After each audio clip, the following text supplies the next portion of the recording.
mengenai dilema yang pernah terjadi Ibu tangani. Mohon kesediaannya ya Bu. Ya, kasusnya misalnya seperti anak-anak yang nakal, kemudian yang sering alfa, yang cabut, pokoknya hampir udah semua guru sudah melapor.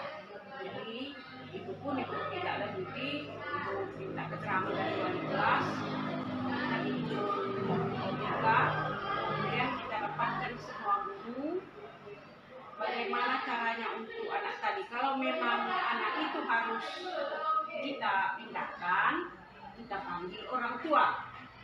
Nah, kemudian kepada kalau dia melawan guru, ada guru yang tidak agak tersinggung, kita dekati guru tersebut searif mungkin supaya lebih bisa memaafkan siswa tadi.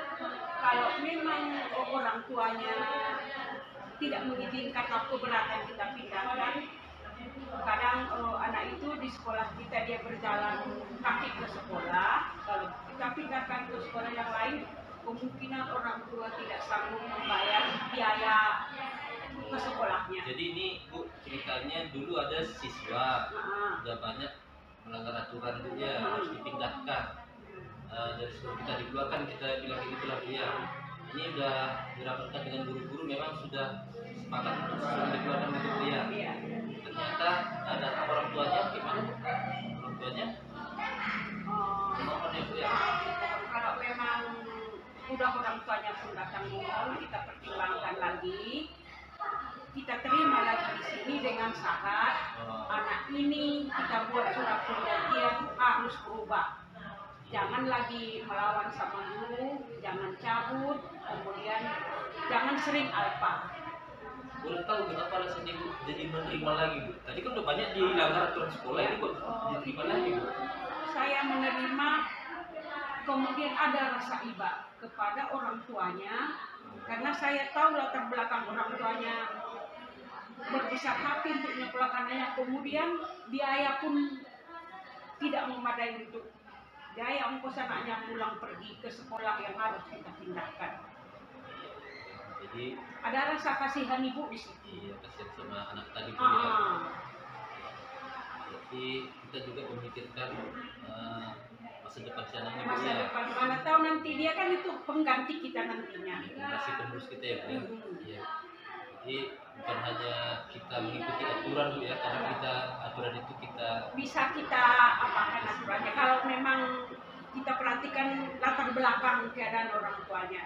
tapi tetap dengan tambahan aturan lagi Bu ya. Nggak bisa Tapi saling kita kan tuduh, wajib ya. belajar. Harus kita buat surat perjanjian yang harus dipatuhinya itu. Ya, terima kasih Bu atas ceritanya. Silahkan Bu. Iya Bu.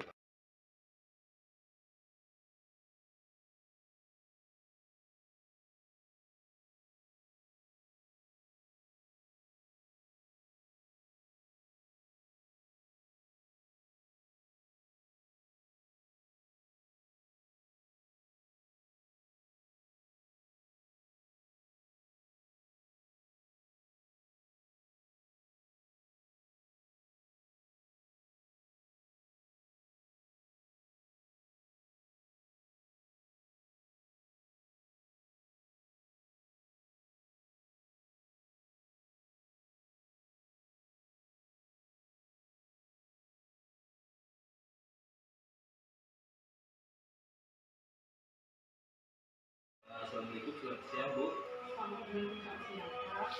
Mohon perkenalkan namanya Bu. Nama saya Regina. Saya sebagai wakil kepala sekolah. Ya, terima kasih Bu. Saat ini Bu, saya ingin bertanya sama Ibu. Kira-kira masalah ataupun dilema keputusan yang pernah Ibu lakukan, boleh bercerita kepada kita Pak? Ini boleh Pak?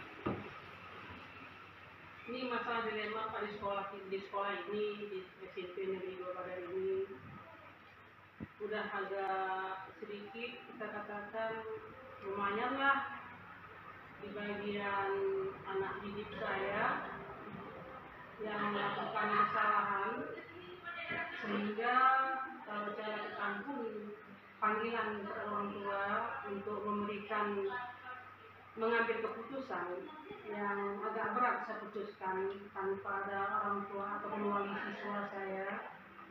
Sepertinya susah untuk menghadirkan orang tua, Pak. Kalau boleh tahu masalah apa kemarin itu ya? Ini masalah merokok, kemudian menurun istilahnya judi. Ini yang susah kita atasi antara guru dan antara saya dengan siswa. Tetapi walaupun hal yang sulit saya rasa memutuskannya, Ya. tapi haruslah saya ambil keputusan supaya bagaimana siswa ini agar bisa berubah, dan saya berusaha untuk menghadirkan orang tua murid untuk datang ke sekolah. Jadi misalnya Bu, muridnya merokok atau main judi tadi Bu ya? Iya, Itu Pak. kan kasusnya sudah berat. Berat ya, Pak. Jadi kayak mana Ibu? Apakah Ibu mengeluarkannya dari sekolah atau tetap mempertahankan murid untuk belajar? Ini kayak mana cara Ibu menanganinya? Maksud saya, Pak, kalau bisa saya jangan ambil keputusan, karena itu kan tugas seorang guru, mendidik, membimbing, mengasuh dan membina.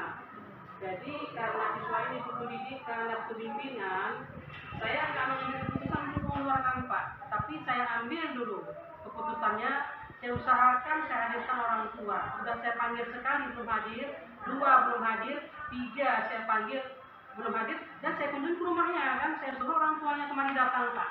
Oh, berarti memang Ibu ini ya, sampaikan dulu sama orang tuanya begitu ya. Jadi nggak langsung mengambil keputusan untuk dikeluarkan dari sekolah begitu Bu ya. Iya, Pak, nggak boleh dikata keluarkan.